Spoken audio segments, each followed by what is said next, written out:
Hello and welcome to the class today. It's part 3 of our landscape drawing series. So if you haven't watched the previous two, you're welcome. They are over here.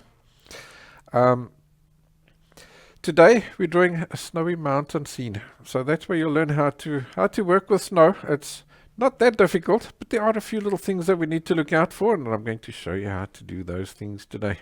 So let's go take a look at what the picture looks like, and then we'll check it out from there.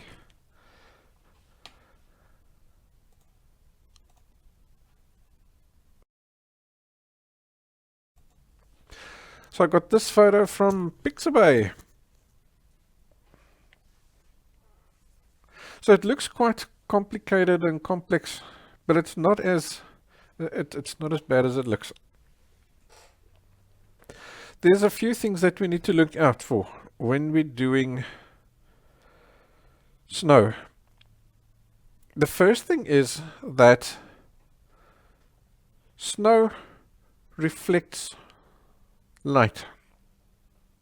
So what happens is, because everything is now all white, you don't have your darkest darks. Look really carefully at the shadows and stuff inside the snow, and you'll see it's nowhere near black, like you would often get when you're doing another scene. For example, the mountains we did last week, the Rocky Mountains. There we went all the way down to the blackest, darkest color we had in order to get that full contrast in. With snow, you can't do that. And you can see it nicely in areas like this. Can you see the rocks? They're essentially black. Now let's go and find our deepest shadow. I think the darkest shadow I can find is there. Or maybe there. And it's nowhere near that.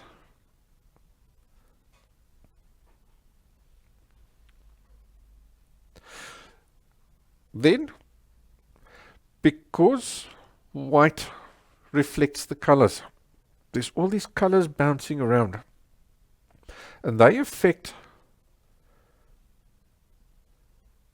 the shadows quite a bit. So they haven't got that dark, but then you also get other things called reflected light. And you can see it nicely in this area over here, in these little humps and bumps. As this guy curls around, he gets darker, but look there, that's actually lighter than that. So this little lighter bit is this light here hitting this snow and bouncing back up and illuminating that shadow area there. So your reflected light is always available in the darkest shadows, because reflected light is just that. It's light that's bouncing off an object and hitting something else. So the object that it's initially hitting, for example this little mound over here, is absorbing most of the light, and it's reflecting some of it back. So the amount of reflected light isn't as strong as like the sunlight, or the amount of light that's hitting this initial object. So it can never illuminate light areas. It can only illuminate areas where there isn't light, or there's very little light. So that's why you'll find all your reflected light areas are here in the shadows. So that's where you put them in. And it's those little reflected light bits that add tons and tons and tons of detail and realism to your drawing. Then, because it's now snowed, I mean, let's be honest, these are probably rocks that are lying there, but there's no hard edges there. They're all soft edged or rounded, because the snow is piled up onto each other. So when you're doing snow, you're going to do lots and lots of shading work. But then if you come here to the mountain, it seems like they're hard edges, but let's go and have a closer look at them and we'll see what's happening. I think this area here is a good example. Over here, see, these are all actually roundings. You've got highlight, a midtone, and then a shadow. So yes, it does, sometimes it goes from the midtone to the shadow reasonably fast, but those are shadings. But then you get areas like this, where it's literally a drop off. So that snow is literally couldn't pile up there. It's broken off and it's fallen down. So that's why you've got that really nice sharp edge. So mostly you're going to be doing shadings, and then to show really cliff pieces, then you're going to use a few hard edges. And those are the kind of things that we're going to be working on today. Alright, so let's go over to the drawing itself.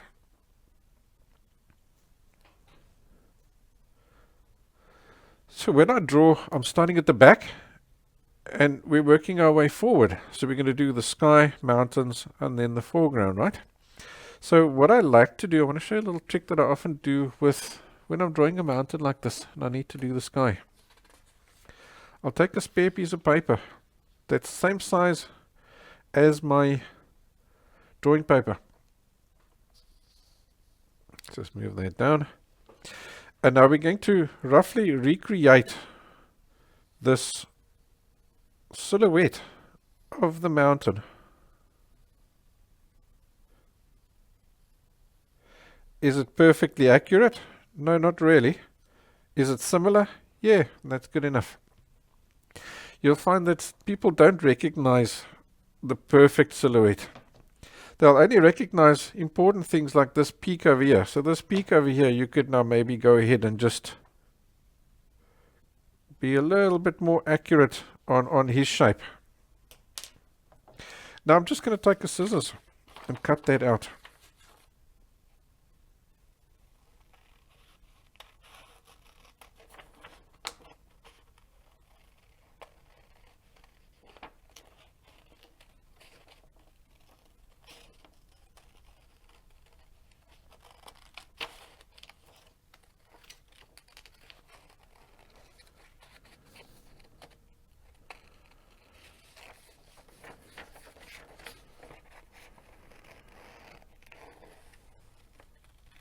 Hopefully I remember which was the right line to cut on there.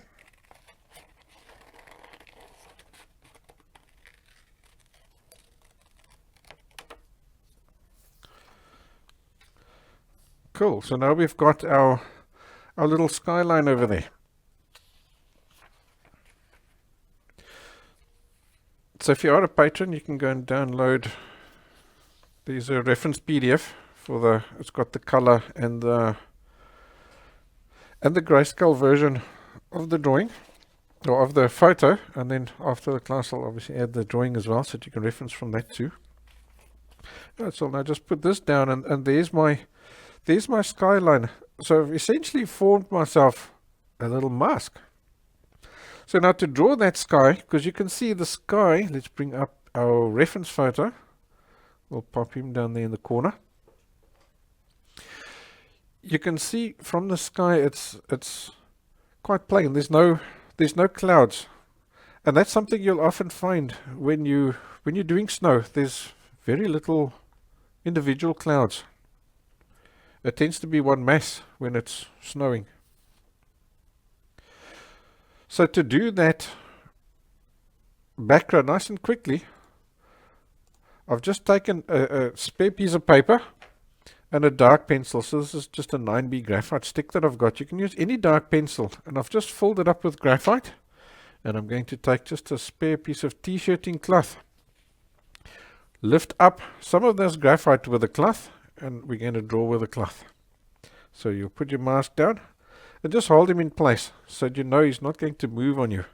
And now you work from inside the mask outwards.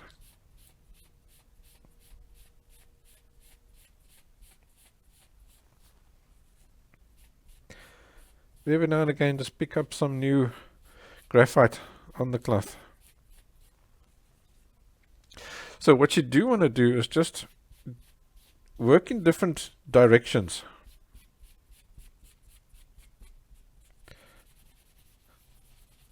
I usually like to work in a circular motion, but you have to also just, while you're doing that, be careful that you don't pick up or lift up the edge of your mask in the process.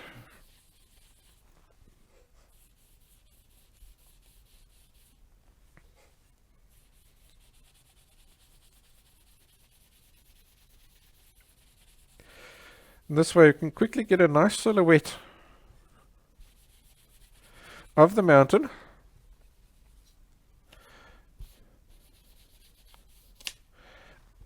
And a nice smooth sky.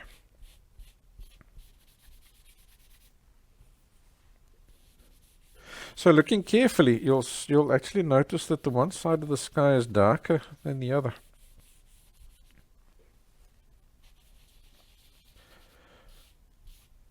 Which tells me this is probably a photo that was taken in the morning. The sun is still busy rising.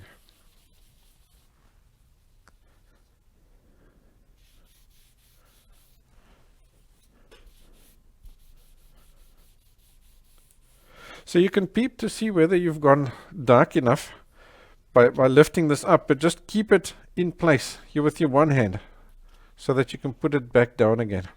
Look at that nice silhouette that it gives you, eh? And it literally took seconds.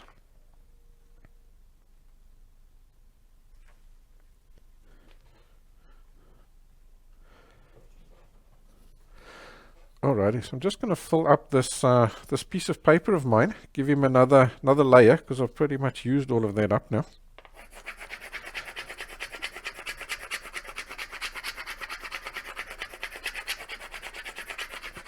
And that then makes it available for drawing inside the mountain.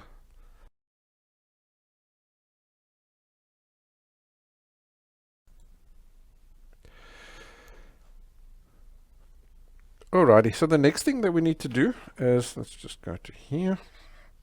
I think I'll just take that.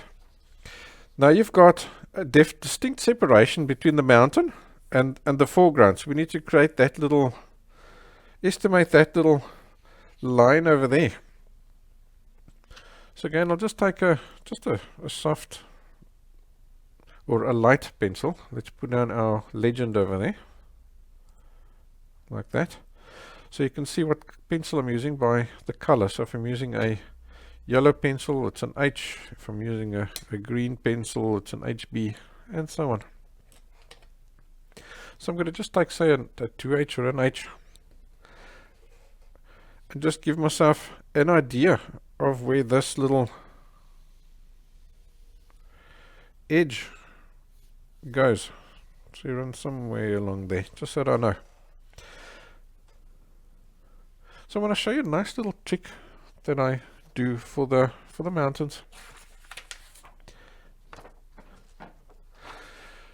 Sometimes you want to just draw and you want to practice some mountains. So you can just take a sheet of paper like this and just scrunch it up. Years ago, one of our students taught us this trick, me and Dennis, and we've been using it ever since. So now you just take that, open it up, and then just lay it back down again, and there's your mountain. So let me show you from the side. So can you see now you've got all sorts of nice, there's all your hills and crevices and valleys and cliffs, you name it, and you can turn this guy around and you can view this mountain from any angle. So what I want to show you by doing this exercise is, because of all these different angles, what can I point with? Maybe this guy over here. Because of all these different angles, you've got all these different tonal values. So I'm going to try and point you. I can't see what I'm doing. I'm looking at the screen. So here is getting full light, so it's nice and bright.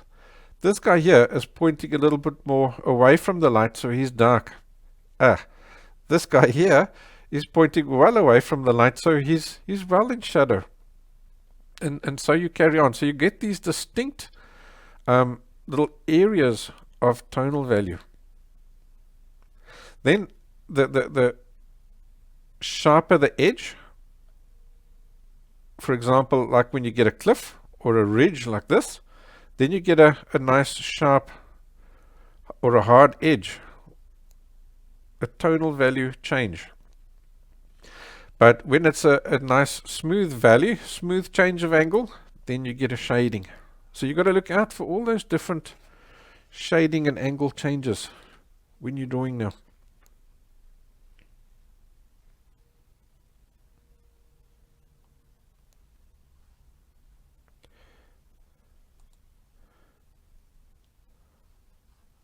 Alrighty, so let's pop that guy down there again. Then we can reference from him.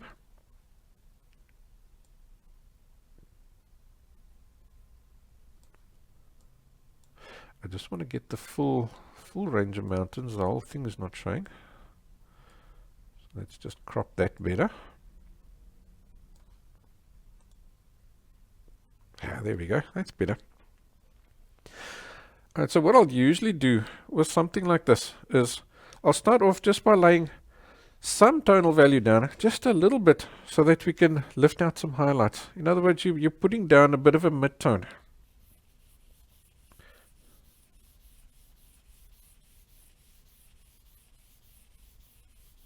And for now, I'm just going to put it down over the mountain.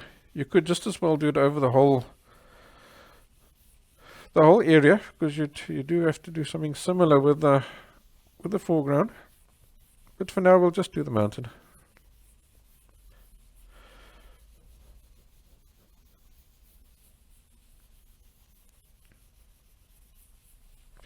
So I haven't even picked up new graphite. I've just used whatever was left on the cloth from doing the sky.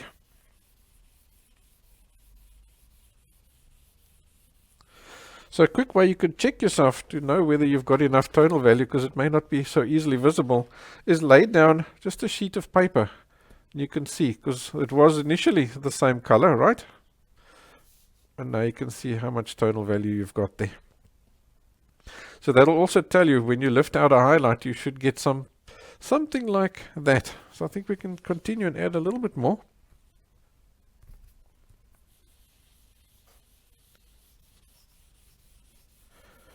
To give ourselves enough contrast. And I can go straight over that sky because he's darker than the mountain. Darker than the midtone in the mountain. You won't lose your edge that you created.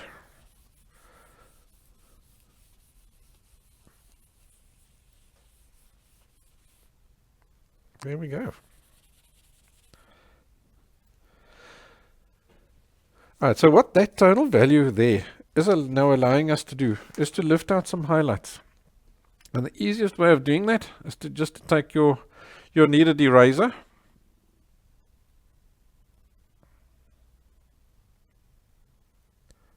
and just form just a little point like that.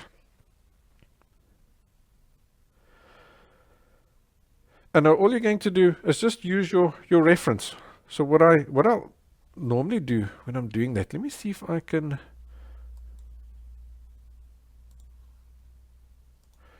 just use the photo for a minute. Just use the photo for a minute. You've now got your silhouette. That's where you start from. Then I keep my finger on the drawing and I'll find that same spot, and I'm looking for the highlights now. I'll find that same spot on the drawing, and I'm going to just use that eraser of mine to lift out those highlights. Can you see there's a nice lovely ridge running down there? So now I'm going to use this eraser and I'm going to erase that ridge there for myself.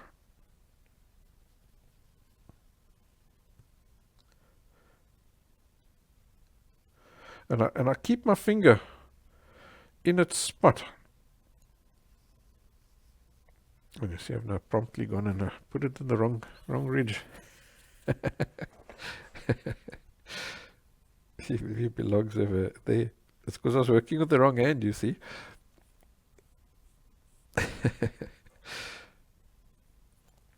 And then every now and again, just give this guy just a little fold over so that you're working on a new cleaner piece. And I'm going to just add in as many of these little ridges and things as what I can. All those lovely little highlights. So they don't need to be perfect, but they get you they get you started quite quickly. Right, so I'm going to bring up that again. Then I can keep my printout to the side. So as I work, I want you to see the little ridges that I'm working out. Picture them for yourself. Because if you can visualize what I'm sketching, then you'll be able to do it with any drawing yourself too.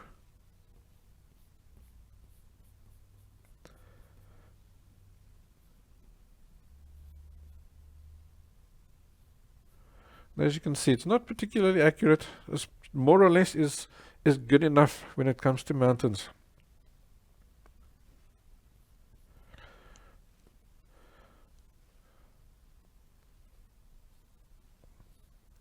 Especially when there's snow, because you're used to now seeing stuff when it's not in snow, so you don't always have those. Things look different when it's snowing.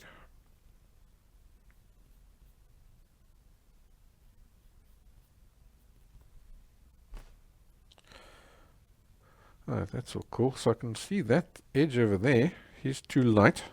So I'm going to just come in and darken him up quickly.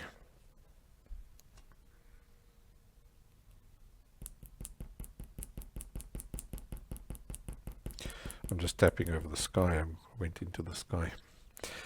You want the sky darker? Alright, so now that you've got your highlights out, can you see you're already starting to visualize that that mountain over there? So now we're going to come back in and we're going to put our darks in. So I'll start off just with, say, an HB. And what I like to do is use the chisel point, because the chisel point allows me to work nice and flat and shade in broad, flat areas. So as before, I'm keeping my finger on my reference drawing, so that I know where I am the whole time, so that when I look between the drawing and the reference photo, I'm instantly got my place, because my pencil is at the one spot and my finger is at the other spot.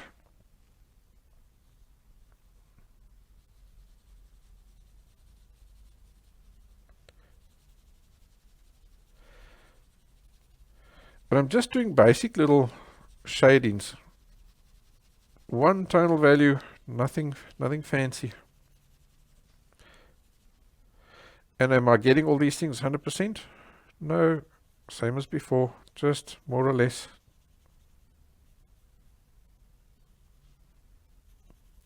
Good enough.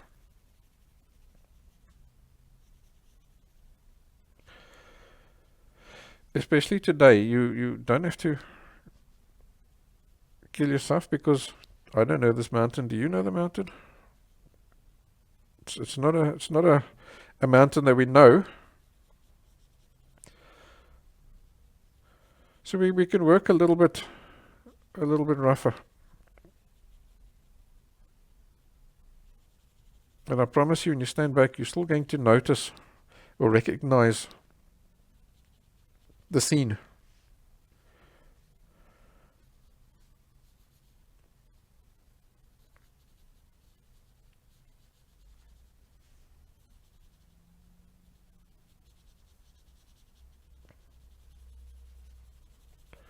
Right, so as I fill this in, I want you to again visualize or see where I am in the drawing.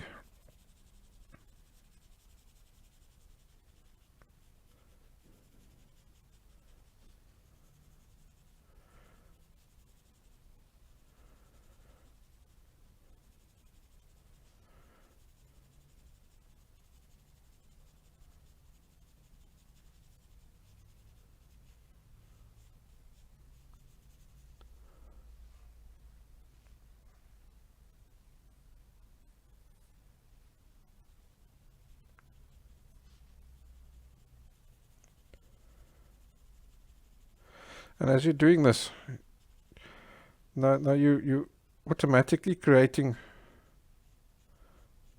realism, because you're getting these things in more or less the right place. And that's what's going to make it recognizable in the end of the day.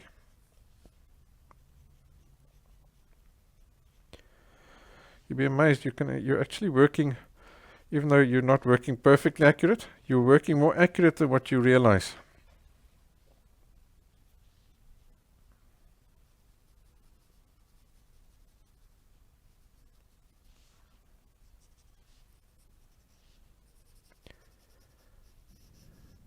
So over here, I'm just checking that contrast between what I'm doing now and the sky. Is it similar to on the drawing?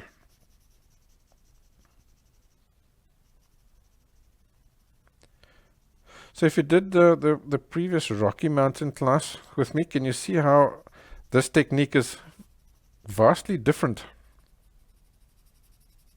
than what we did last time? Yet we're still drawing a mountain. It's quite weird, eh?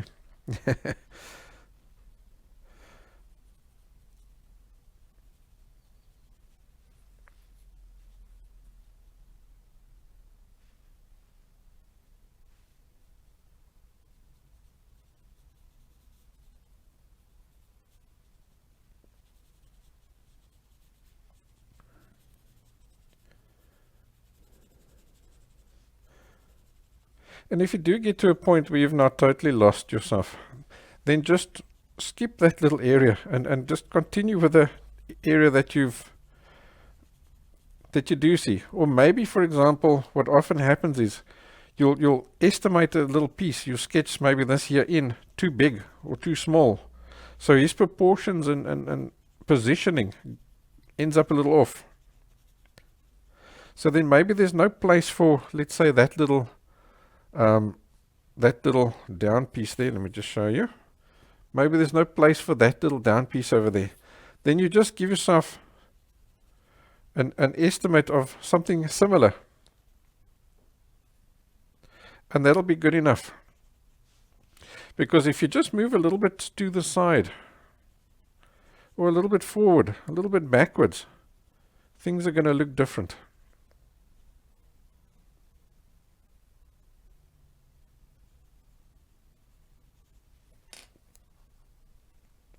Here's a nice little highlight on that edge over there. So I'm just going to lift up that little peak there.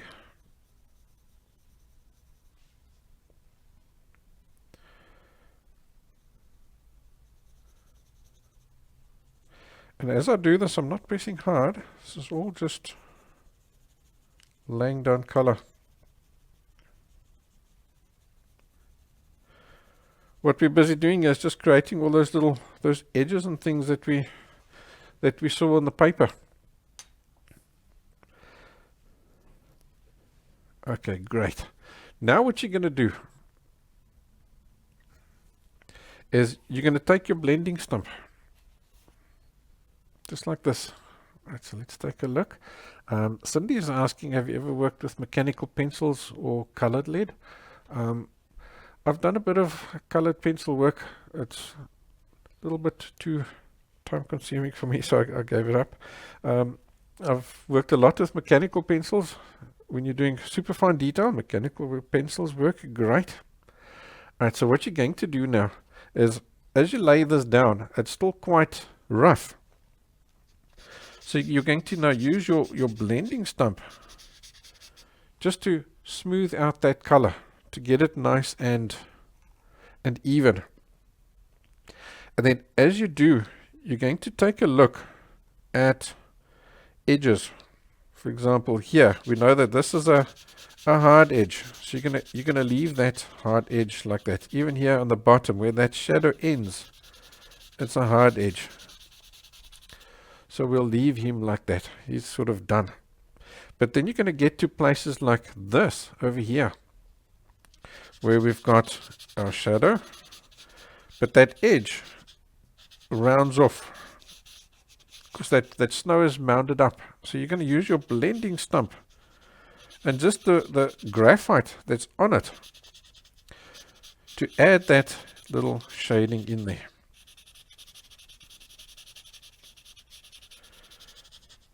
So that's giving you now a free little and a quick shading. It's really quick.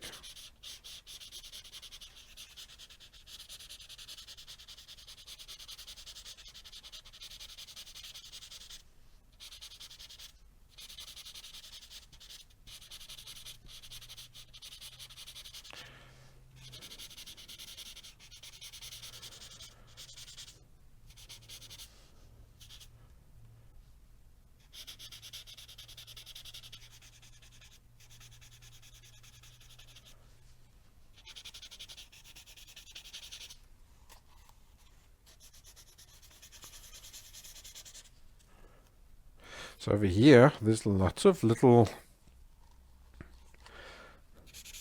humps and bumps. So I think I'm going to keep this nice and sharp. We'll add those humps and bumps in manually.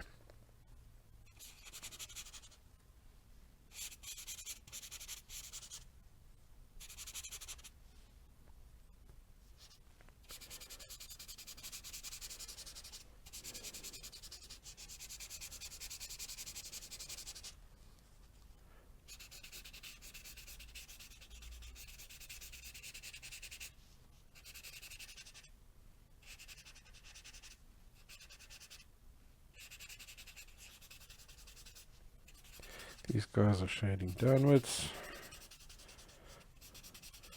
So most of them are quite sharp over here, but at the bottom they're fading out.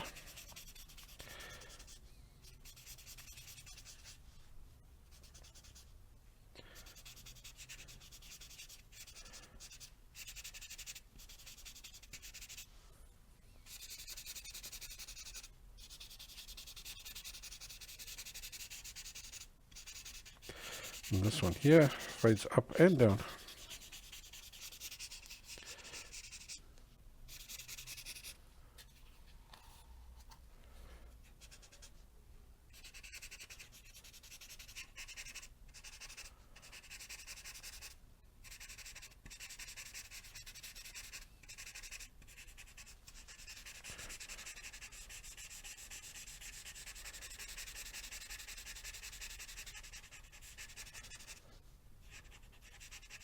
Here's a few little sharp ridges, but again the bottoms are fading out.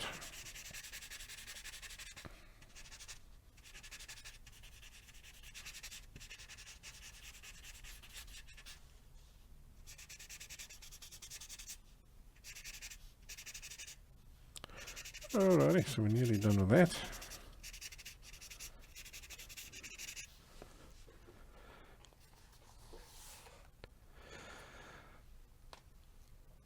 Okay, so now you'll see that there's one thing missing. Your initial tonal value that you put down was not necessarily the correct one. And then you've got all sorts of other little finer humps and bumps like that. So those you're going to put in just taking your paper that you've now scratched some graphite onto, and you take your blending stump and you're going to pick up some tonal value onto that blending stump, and you're going to draw using the blending stump. So let's do just that there for a moment so that you can compare the two easier. So now I'm going to look for places that are not quite dark enough yet. And I'm going to start adding these little details in like this.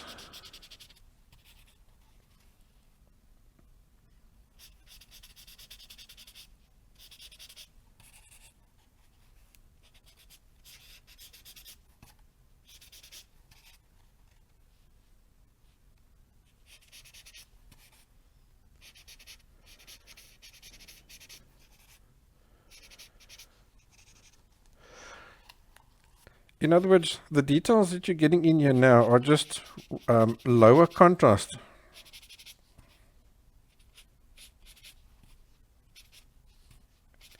So here it's really important that you look at the angles, that these details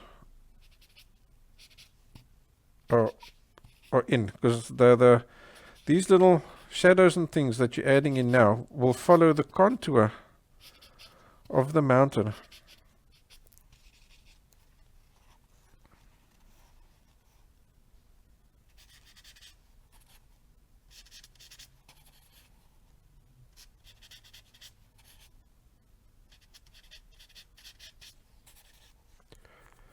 And can you see how it's suddenly getting all the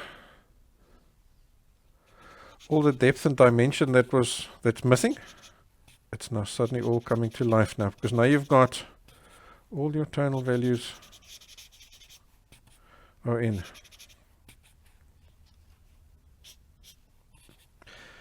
And now with your okay, I'm going to move this guy out to the side again. You can reference from the photo.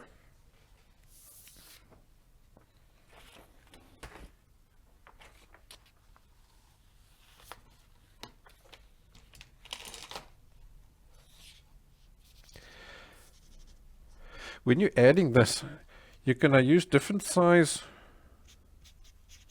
blending stumps as well, with larger and smaller tips.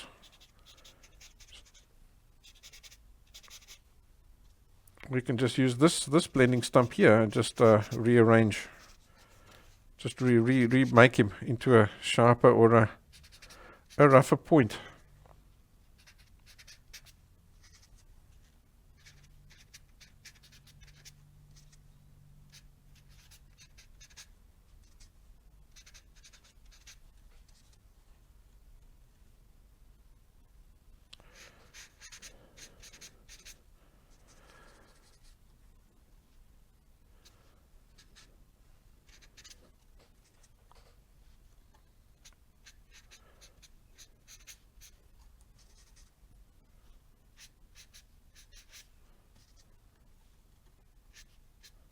You didn't think you'd be using a piece of paper to draw paper with, to draw on another piece of paper.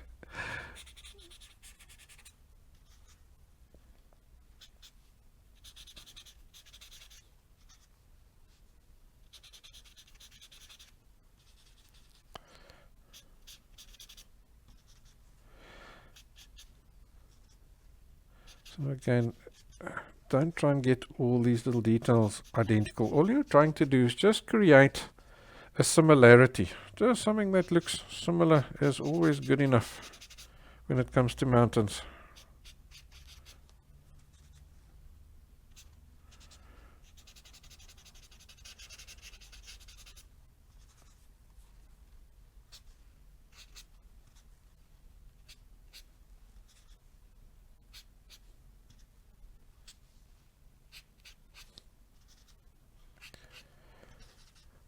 So I'm picking up a little bit of graphite, putting it down, working it into its shape, and so on.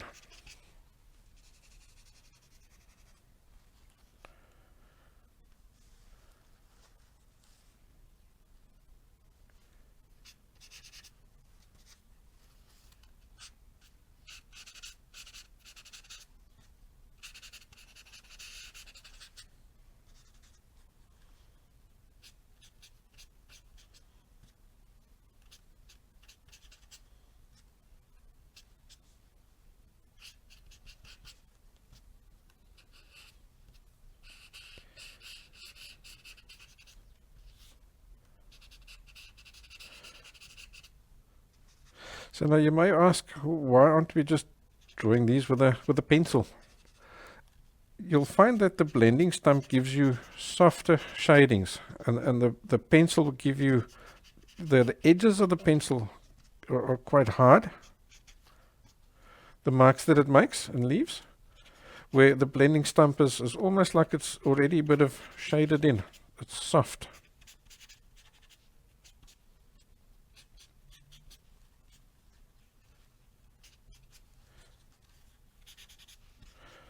So imagine how the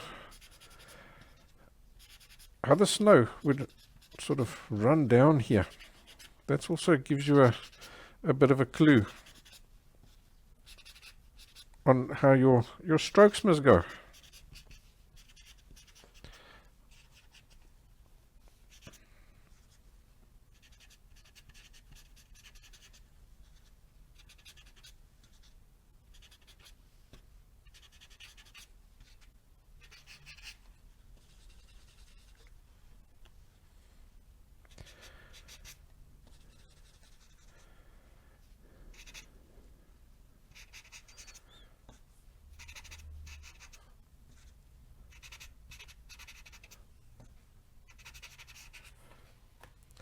Okay, now I'm going to take just a mono eraser and get some really nice, these little sharp edges, like over here. I'm going to erase those little really sharp edges and so on.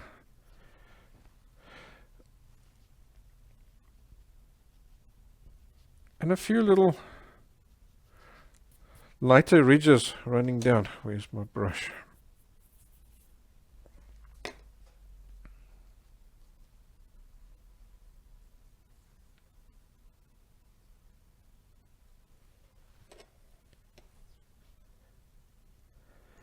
And I'll use this in strategic places to get little silhouettes. For example, there, that little silhouette is lost a little bit, which is fine at places, but in general, you want to just make sure you've got that silhouette there available. Maybe here, I'll just add a little bit of sunlight on the back of that mountain over there. In other words, now we're doing real detail, a little bit of detail work that you couldn't do with the kneaded eraser, and you can't do it with the blending stump, but you can do it with this fine eraser. Just keep cleaning the eraser though. So here I'm getting all these little dabs and dashes, and we can come back in with a pencil and add a few more little dabs and dashes in there afterwards, if necessary.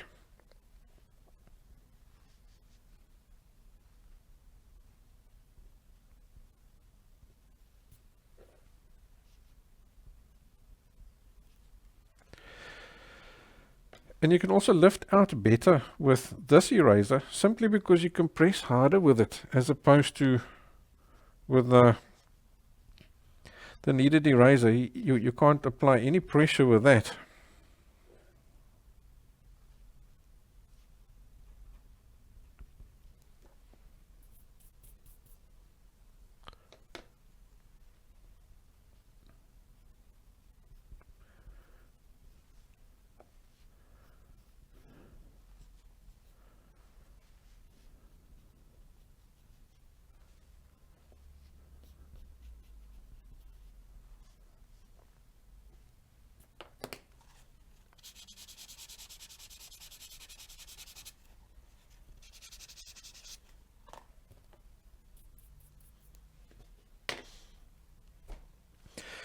And then, of course, don't forget to constantly clean your eraser.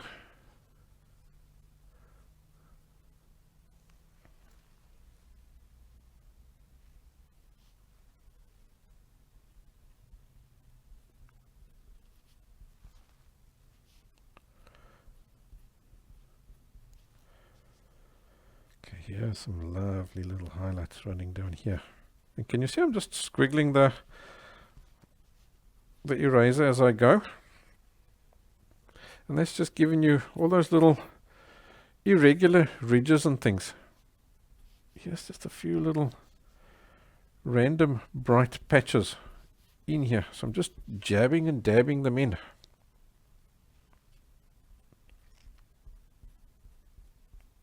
Then, of course, your highlights will tend to be right next to the dark bits as well.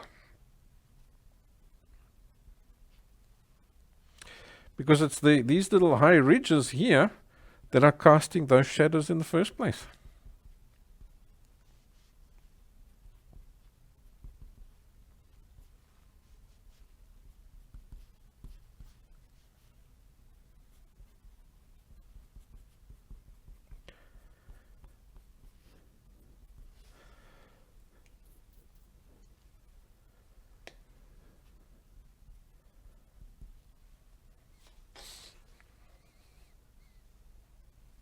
Alrighty, so mountain is starting to look pretty good now.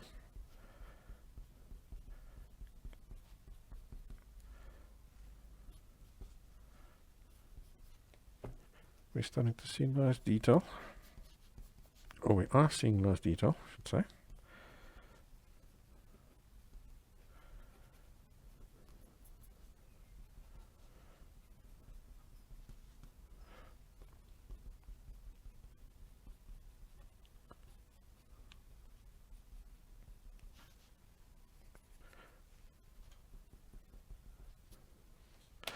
Alright, now I'm going to go over to a darker pencil. Just say a 4B. Maybe we can't go very dark because we've lost all those real darks because of the reflected light. But here and there are little darker patches. And then of course, if you do see some rock shining through, those guys you can really make dark. You can use some black in them.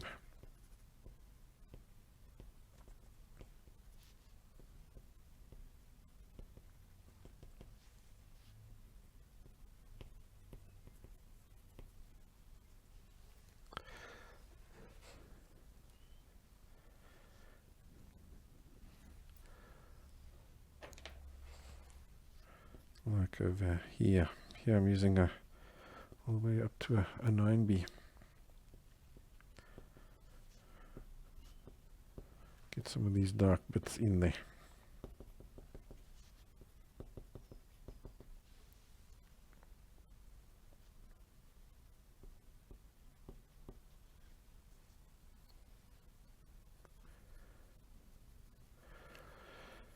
And then just here and there, where I've got those really nice sharp edges, I am now selectively also just going to sharpen up those edges. Make sure that they're nice and a good found line.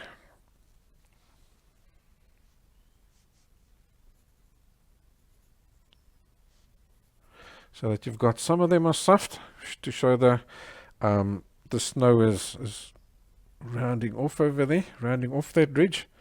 And you've got other little areas like this that you want nice and sharp because there's a ridge.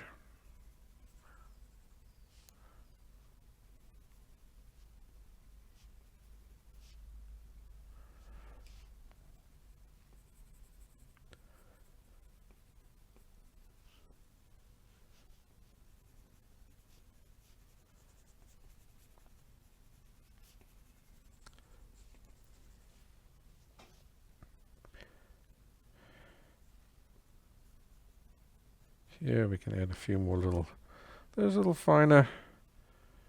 finer details in, just for the odd little shading.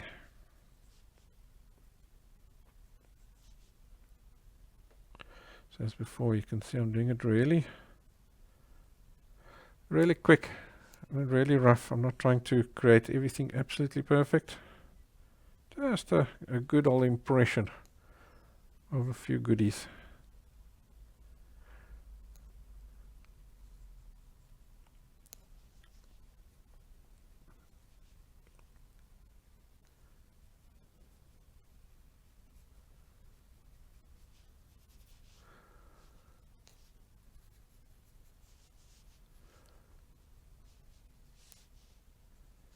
Yeah, here we can add a few look for little places that are just too smooth.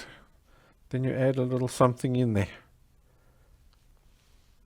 And all it takes is just a few little contrasts. That's all you need.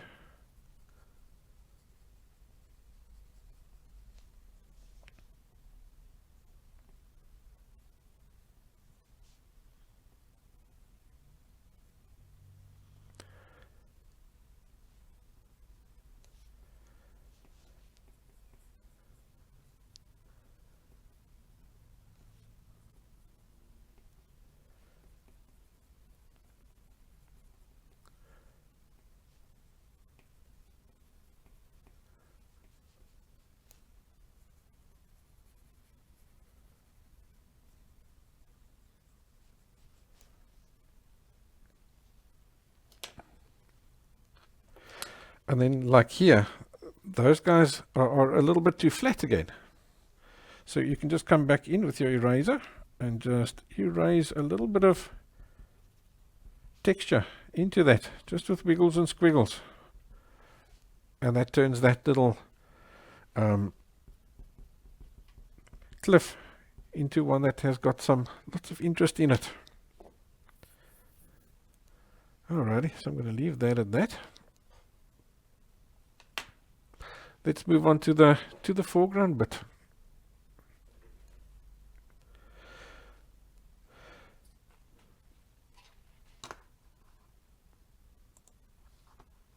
So let's turf that reference photo. Let's take this guy over here.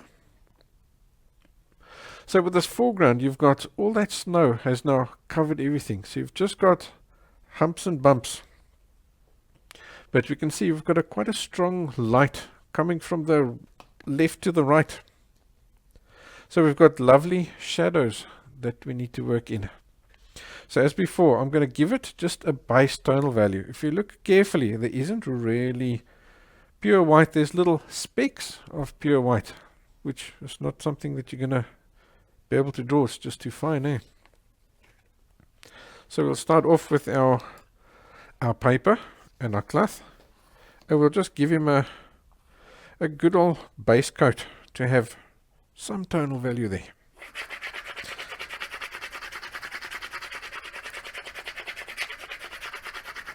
So I'll just coat that paper again so I've got some graphite that we can work with.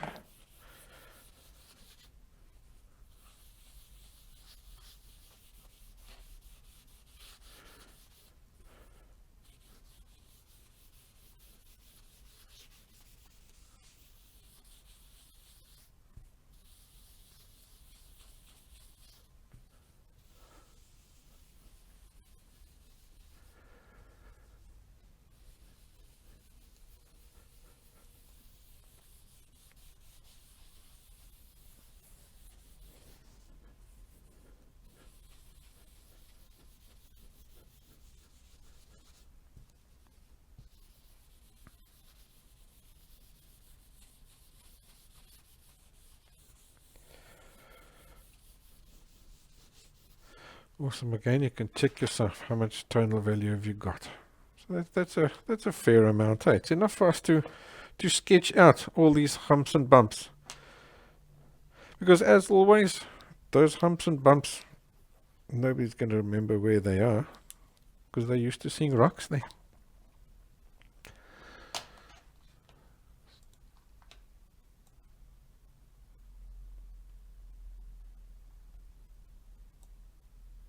Right, so I'm just organizing us an overlay. I think let's put him down over there.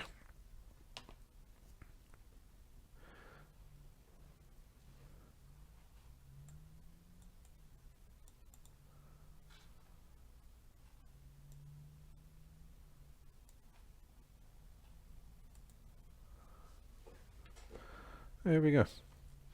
And I'm just going to use my eraser. We've been using the Tombow Mono, so I'll just stick with that. And I'm just going to roughly sketch out myself those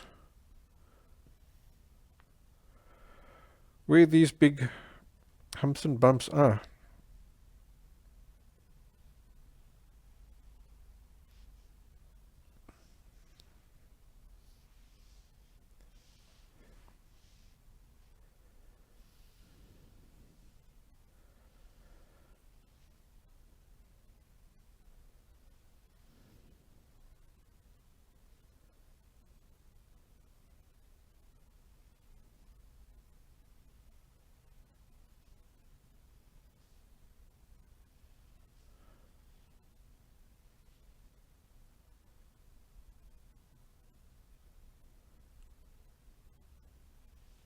And as always, you're probably going to get a little lost.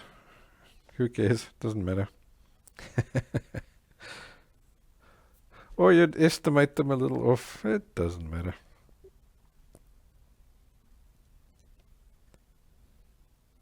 If you do want to work really accurate, then just take, because you've got your one-to-one printout, right? So you take this, you put him upside down, you put that down on exactly on the paper, and then just use a a pencil or something and just trace those edges if you do want to work 100% accurate.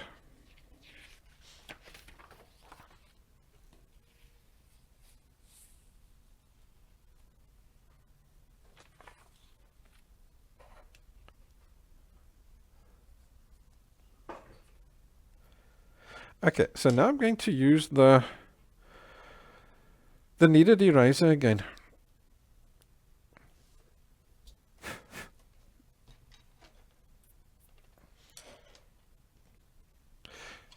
Because each of these humps and bumps are a shading.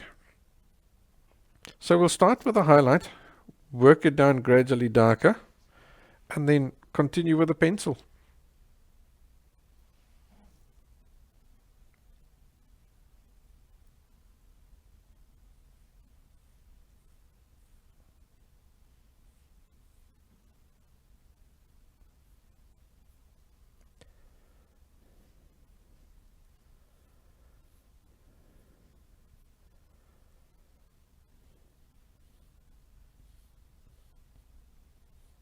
As I'm working, I want you to visualize where I am in the reference photo.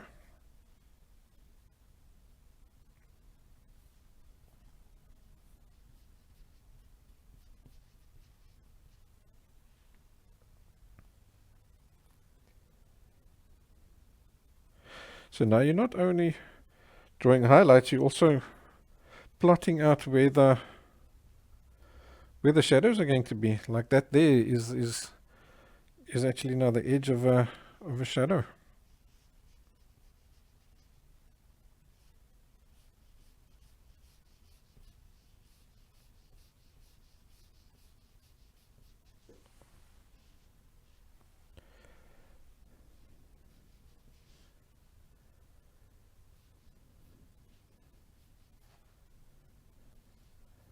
Every now and again, just grab yourself a new little piece of eraser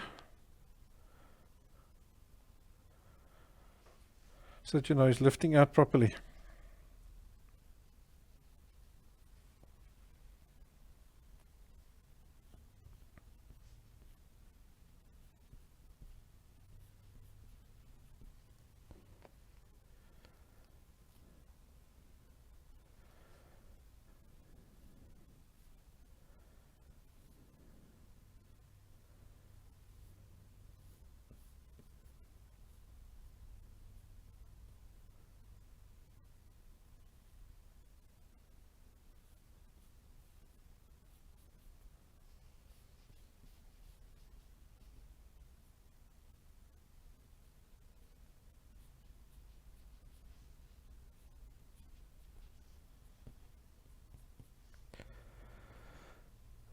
Alrighty, so by doing that we're already halfway there, eh?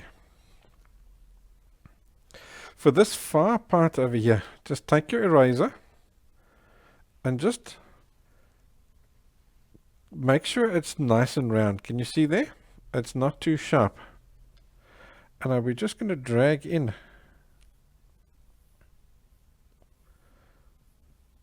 just a few little humps and bumps, but don't keep them too high.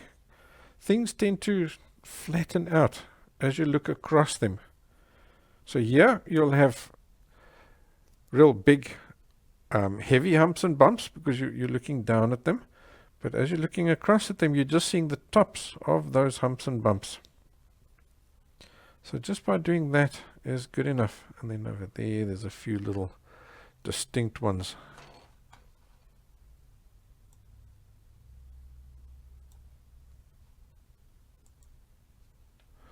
Just a few little distinct ones in that corner over there. So there I've sharpened up you can actually, I think it's probably better to use go back to the Tombow Mono and just create those little shapes there for yourself.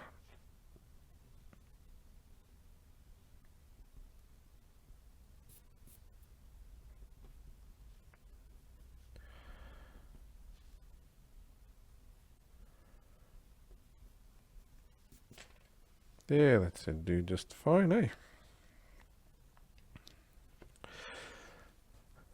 Okay, so now you're going to go all the way to the opposite side. Now you're going to go to your shadow, and you're going to define your shadows.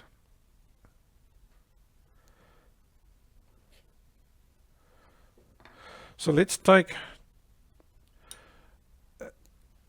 a reasonably hard pencil for now, because you don't know if you're making mistakes. This is all just planning, because it's quite complicated, eh? It is a little bit complex.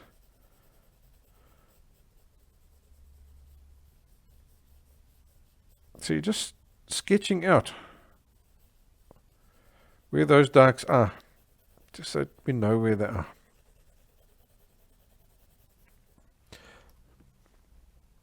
If it's large areas like this, you can use your cloth, just pop your finger in there, and then just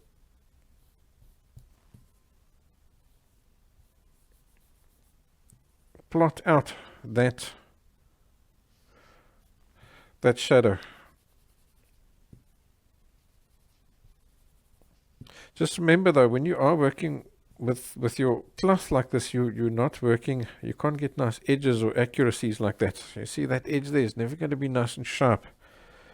But at least I can get a feel for where that shadow is, and I can lay some tonal value down that I can work with. Then you can come back in with a pencil and improve on that and refine its shape a bit more.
Are you starting to see these little humps and bumps appear? Very cool, eh?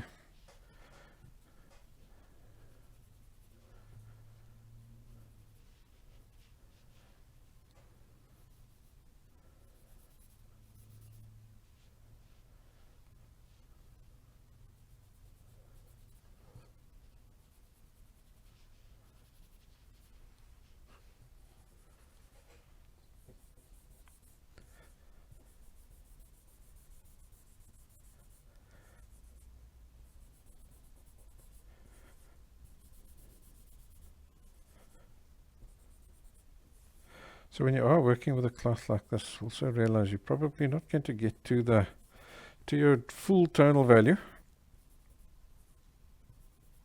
because the cloth can only take you so dark unless you start using the graphite dust.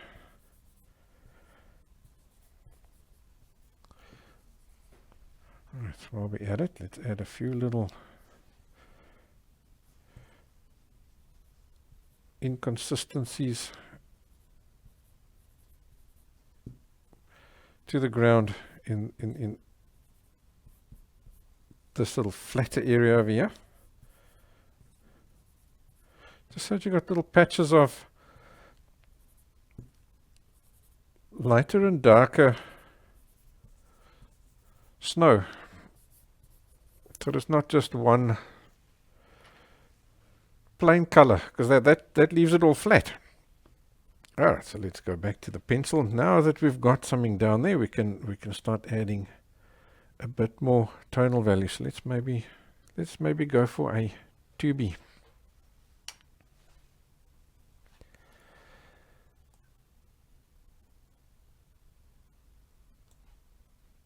Pop that guy over there so you can see him better. So now just remember that you can't get black. So don't even try to go black.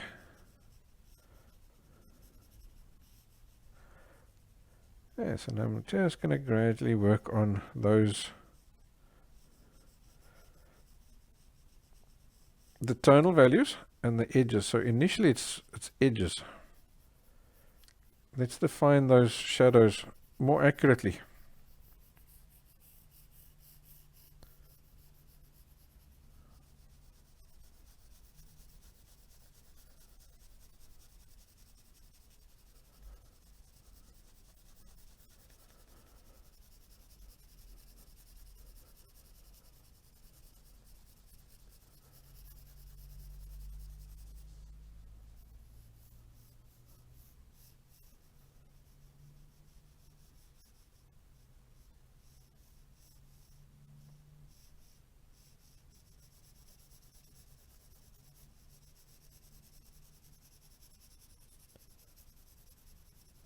Then I'm gradually working around to leave myself that little area there where there's reflected light.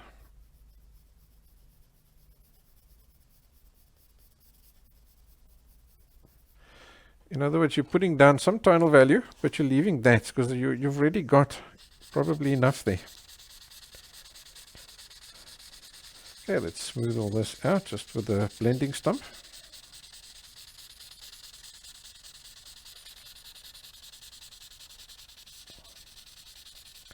And now you need to take a look. For example, here at this top.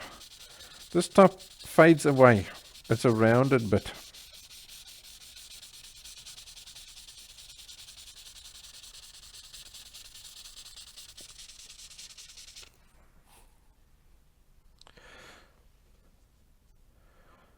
So let's maybe go to a harder pencil and just do a little bit of a shading over there.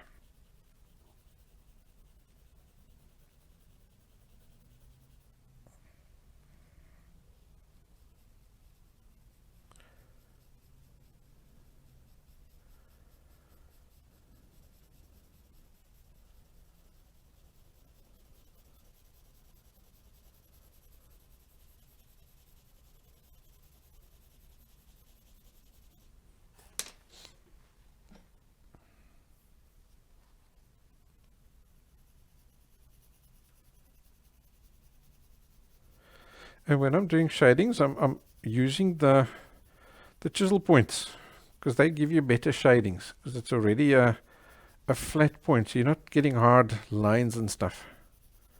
So they automatically add the graphite down onto the paper in a shading effect.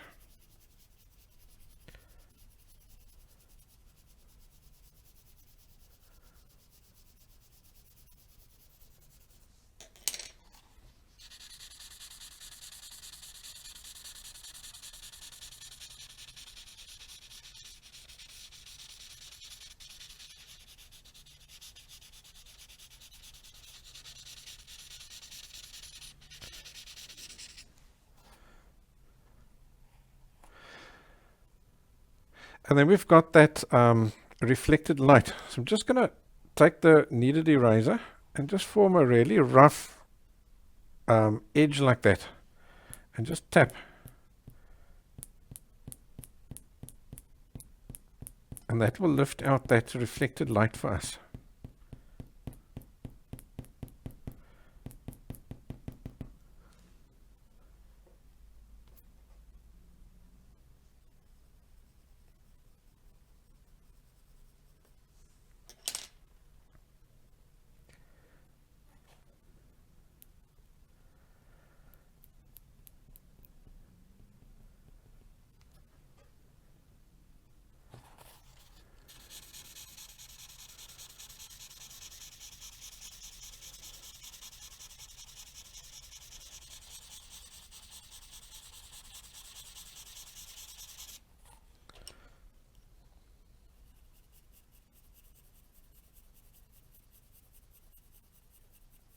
Okay, so can you see how I'm just gradually building up these little shadings?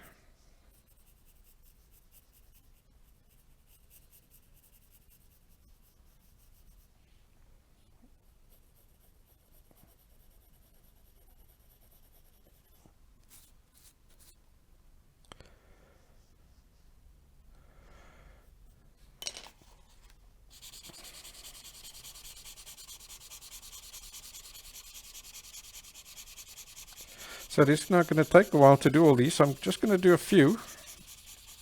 Don't need to do all of them. You'll know how to do them after I've done a few.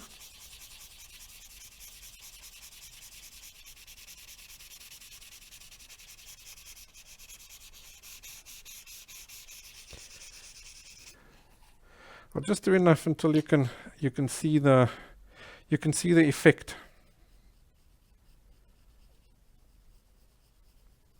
Very light shading here. Very, very light shading.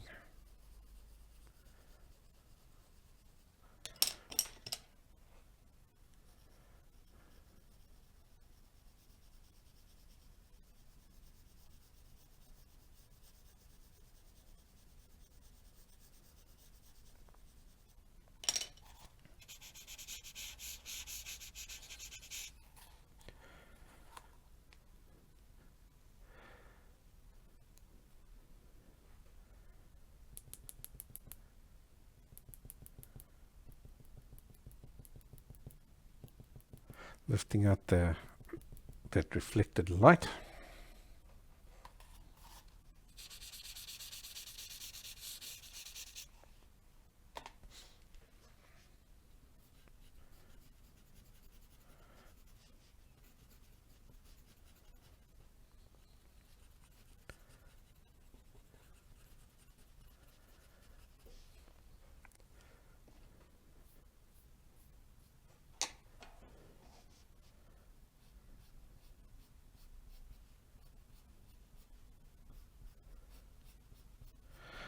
Right, so now I'm using my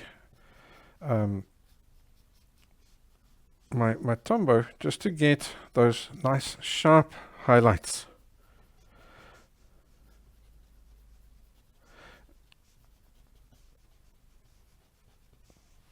So I'm kind of drawing with the eraser, if you think about it.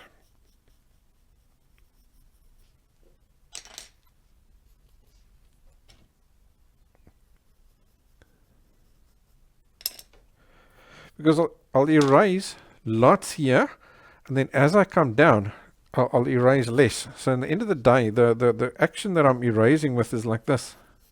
So lots here, and then less as I come down. And I'm also even pressing lighter with the eraser. So you physically get, like I'm drawing over there, you're physically getting a shading using your eraser.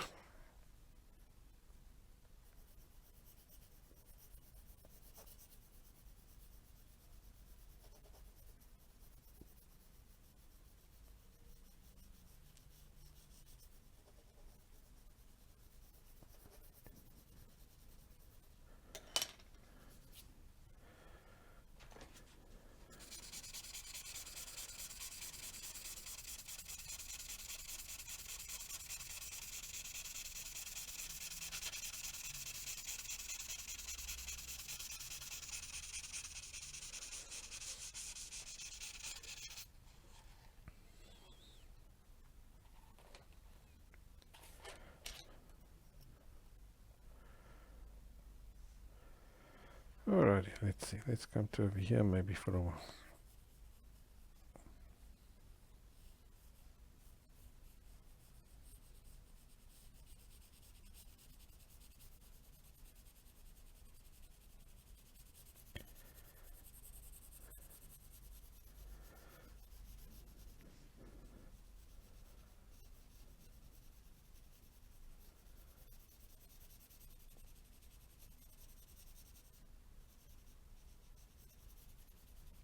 So as I'm adding the shadow, I'm always looking for where is that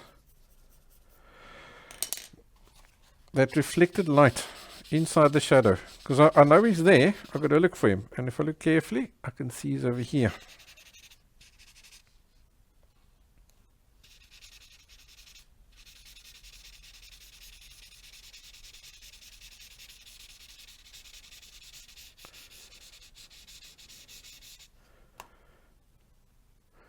So I'm preparing myself already to lift him out.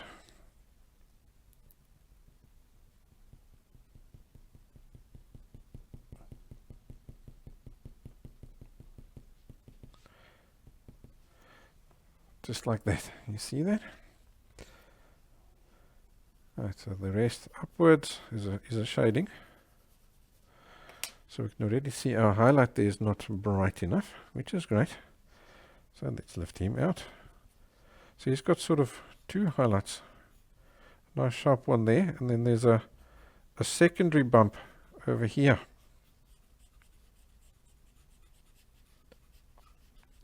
So I'm going to add the brightest in there, and I'm going to press softer and softer towards the outside. And that's going to give me a shading on the highlight.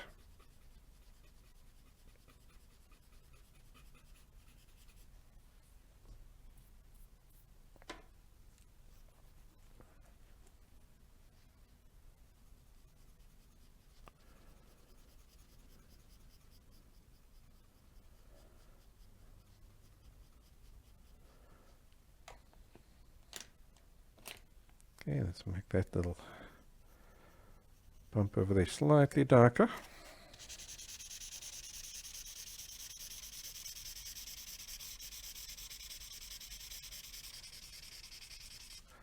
Just to get some more depth out of him.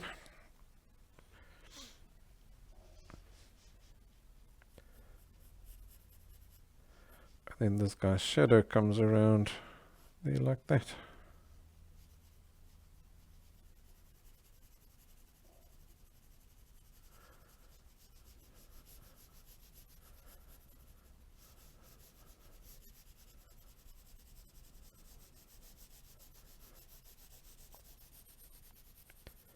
So again with him, I'm looking for where's the reflected light. I can see he's in this area over here. So I know not to go too dark over there.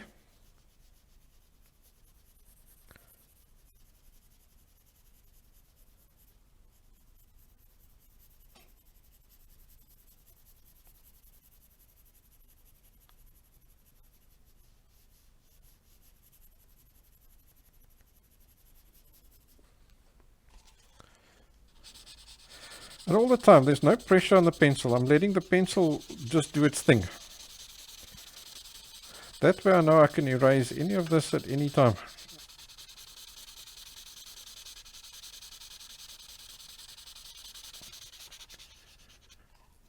In actual fact, you could erase this whole thing back to almost clean paper because you haven't pressed hard.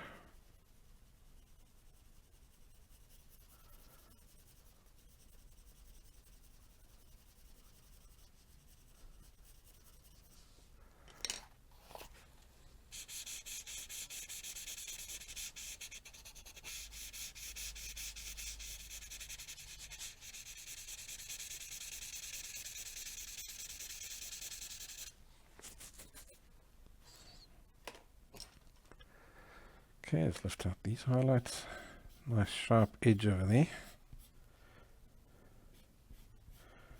And as I come down, I'm laying off on the pressure to give me that shading over there.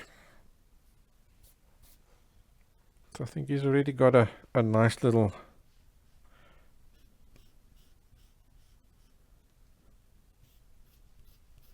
bit of reflected light, so I don't think we need to fiddle with him.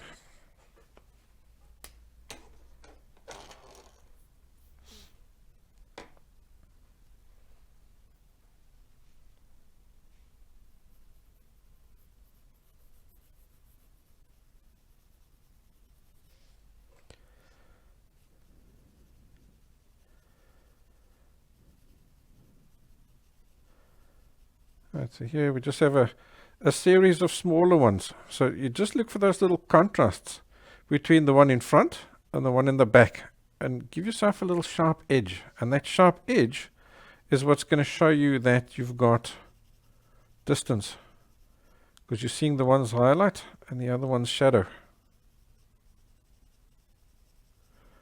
So I'm quickly going to shade those guys in. They won't take too long.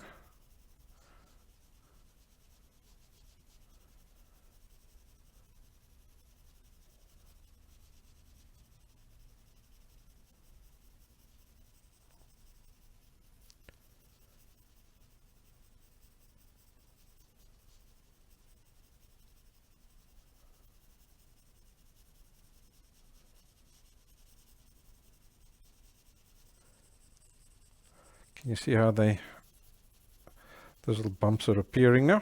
The one's in front of the other because of this sharp edge against that edge. The found line, and that's what we were chatting about earlier as well. The found line shows you the distance between these bumps, and then the soft edge that we've got like over here shows you the rounding of the bump.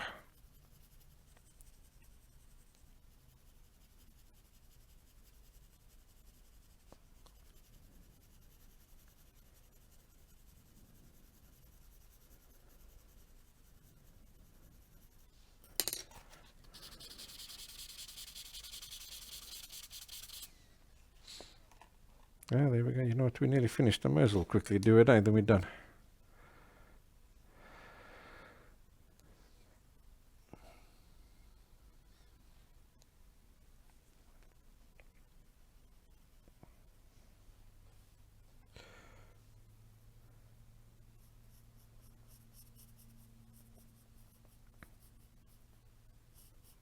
As you can see here, I haven't got this all accurate, but that's all right.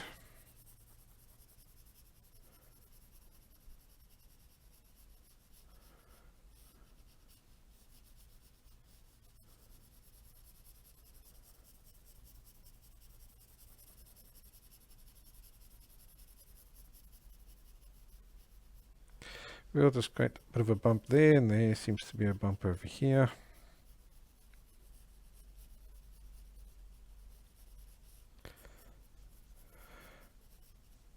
A finer one over there, and here's a more distinct one over here.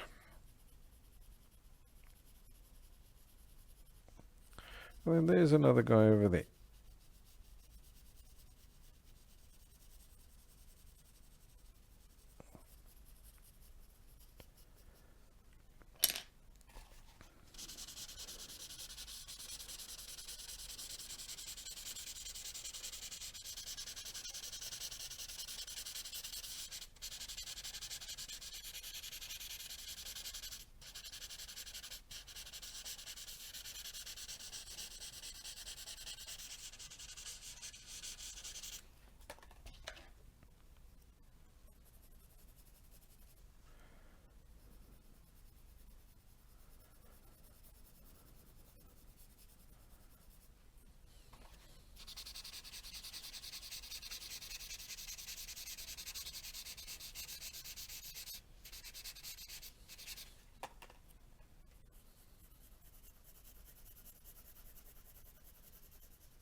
How are your little mounds coming along on your drawing? Okay, let's get some highlights on these guys that we've just done.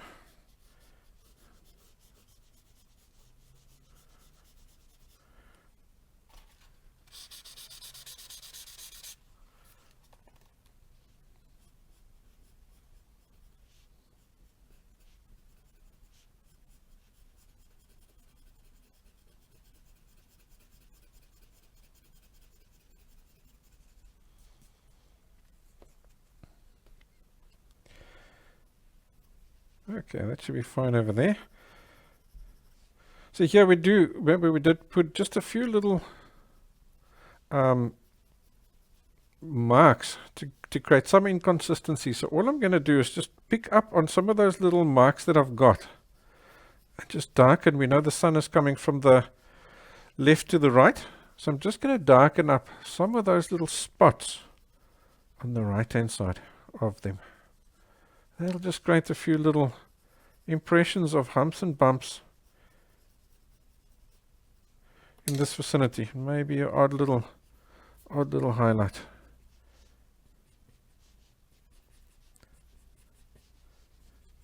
Just to accentuate that. And that's enough for out in that distance. And then all we got is those few little there, and then we're done. So it's more of the same, just on a smaller scale. So be quite gentle. I don't even think I'm going to go to the 2B. I'll just stick with the H.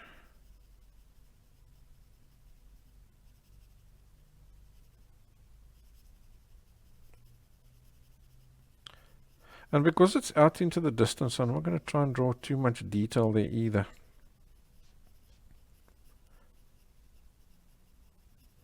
Not too much shadings and not too much details. Maybe one more in front here, just for so that it doesn't look like all one row. Go there. These little highlights, give them a quick little shading. Because it's way out into the distance, I'm not doing any kind of excessive detail. Then, just to really bring out that ridge between, let's go back to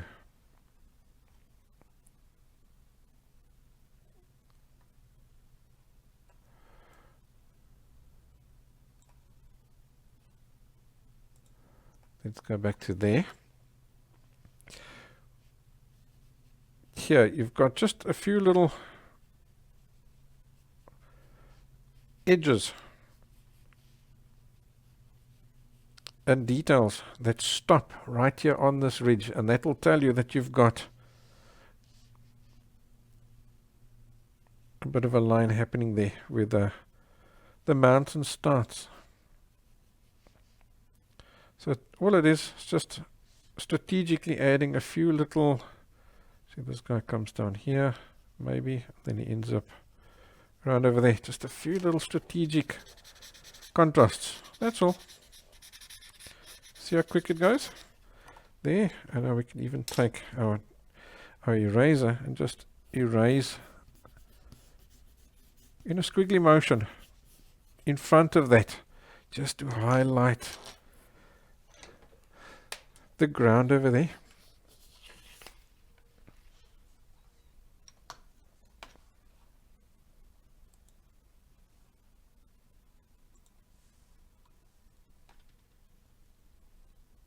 Yeah, and there we go.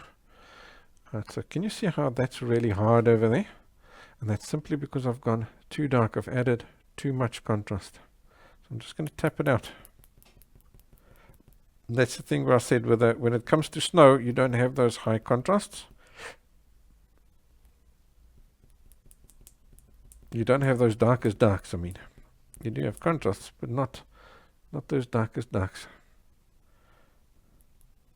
I'm just going to soften that out, and then also just break up those lines a little bit too perfect. Rocks and things don't grow too perfect like that. So I'm adding a few little extra ridges and stuff, and there we go. Now it looks natural again.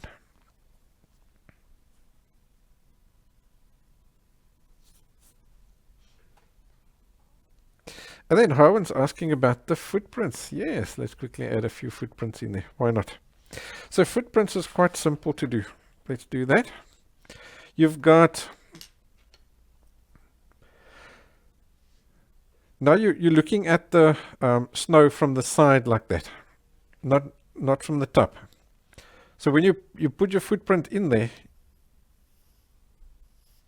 it ends up with a dent like that, right? Now, I just want to exaggerate that. Now you've got your sun which is coming from the side like this. So we know sun travels in a straight line, right? So your light is going to do that. So this area here is in highlight, and all that is in shadow. But now look what happens if you've got a bump. All that is in highlight, and that's in shadow. So it sort of flips around. And that's the secret to doing footprints. So let's add, say, maybe... Okay, let's bring up the photograph so you can see what I'm seeing.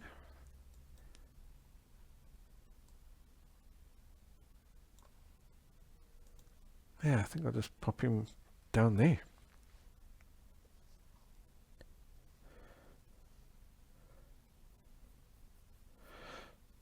So I'm going to give myself that shape.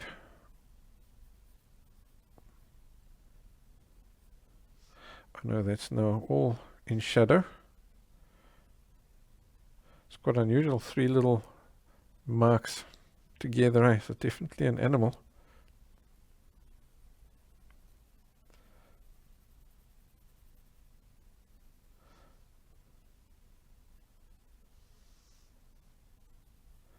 There's over here. I'm going to just do 2. And then it looks like a person instead of an animal.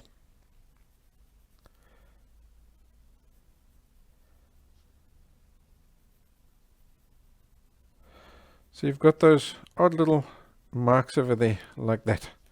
And you're going to come back and just highlight on the opposite side. And that shows it's indented.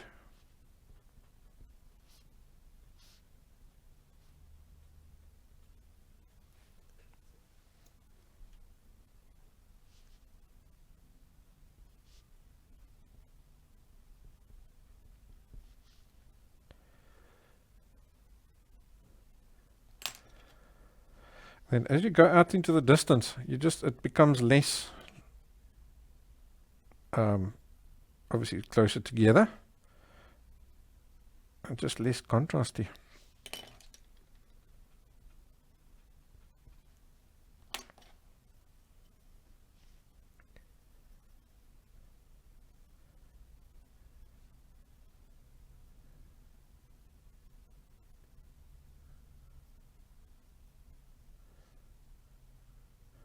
So eventually you've just got like little dots like that forming a trail.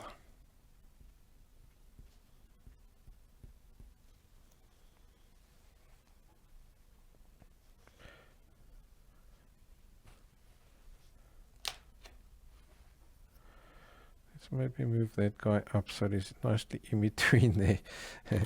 That way we can lift out a nice highlight over here. We've now got a highlight against the highlight.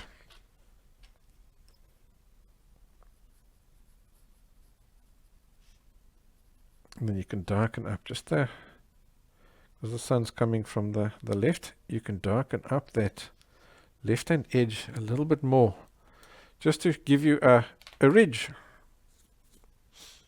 Yeah, but Mini says it looks like an animal hopping on 3 legs on the photo.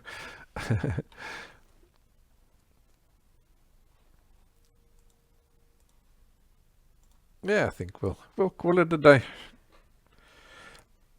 Maybe we'll add just 1 or 2 birds in the sky, hey, just for a bit of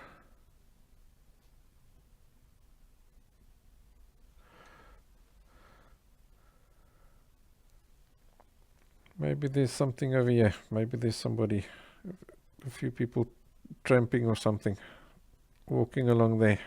So just add a few little, just a suggestion. Maybe there's somebody he's just a little bit of a trail over there. So maybe there's something over here the people are heading off to.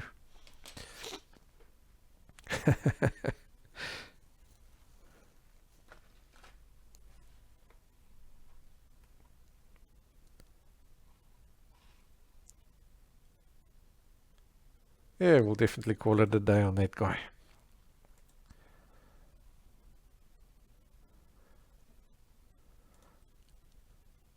Let's go to there. So if you did enjoy the lesson, please consider becoming a patron on my website. The link is below.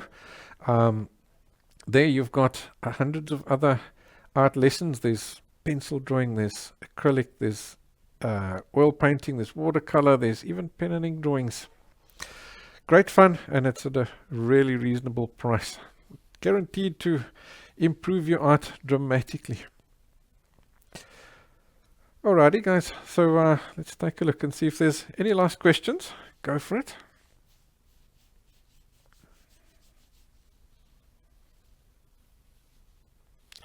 Does seem to be warming up a little bit here now. It's not quite as cold as at the beginning of the class.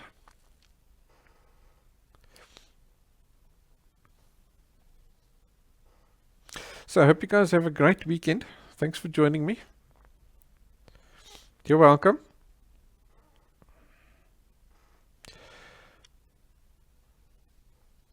Eugenia, it looks easy. Just practice makes perfect. In other words, the more you draw, the easier it feels. And the more techniques you know, the more those techniques flow. Then it looks easy.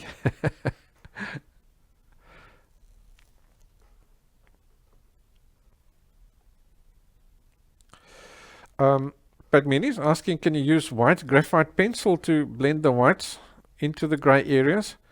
You can, but I don't think it's necessary. If you don't press hard with your pencils and you instead using the harder and the softer pencils, like your if you go from an HB to a B to a 2B, 4B, 6B and so on to get darker values, instead of pressing harder and harder with your pencil, you can erase fully at any time. Maybe I can do a little demo of that. Let's take that scrap piece of paper that we had earlier. So I'll start off with a 2H. Let's do a quick little, just a basic shading here. But I'm never going to press hard.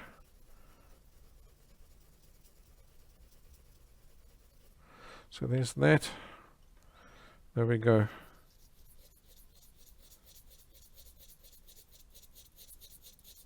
HB.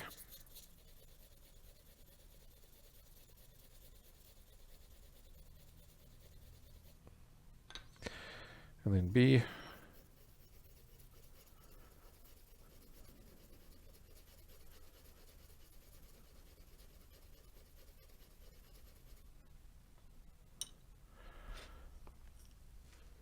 To be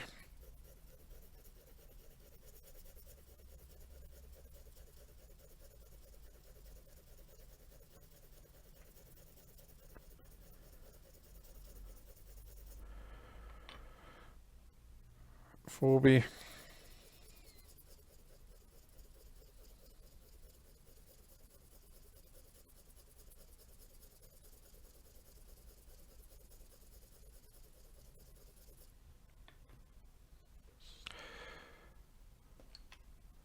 Where are we now? 6B.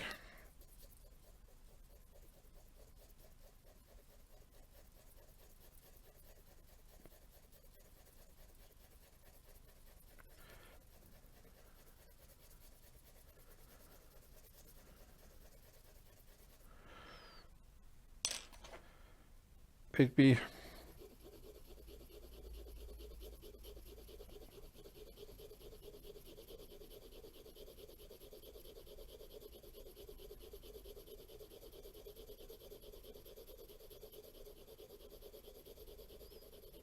Okay, so we've got ourselves a nice little shading over there, right? I can now take my kneaded eraser.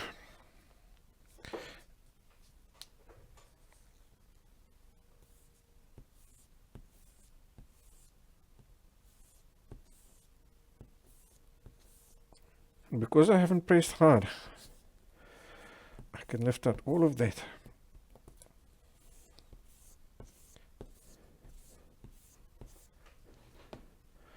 And I can take a standard eraser. Let's get one of those guys.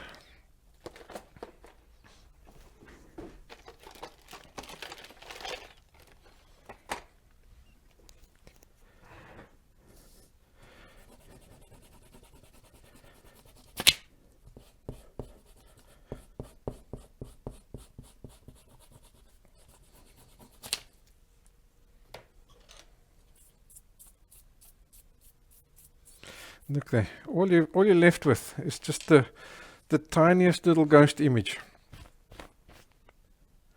So it's never really necessary to use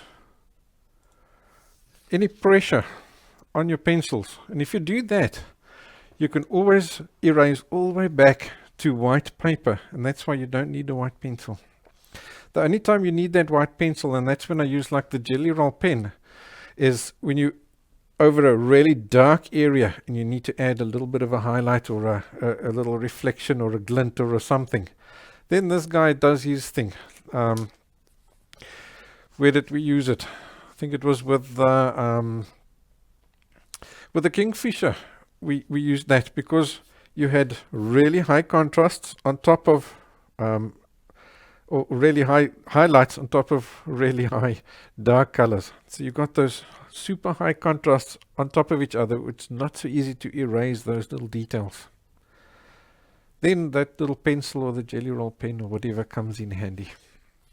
But usually it's never necessary. So I hope that's answered your question in a long roundabout way.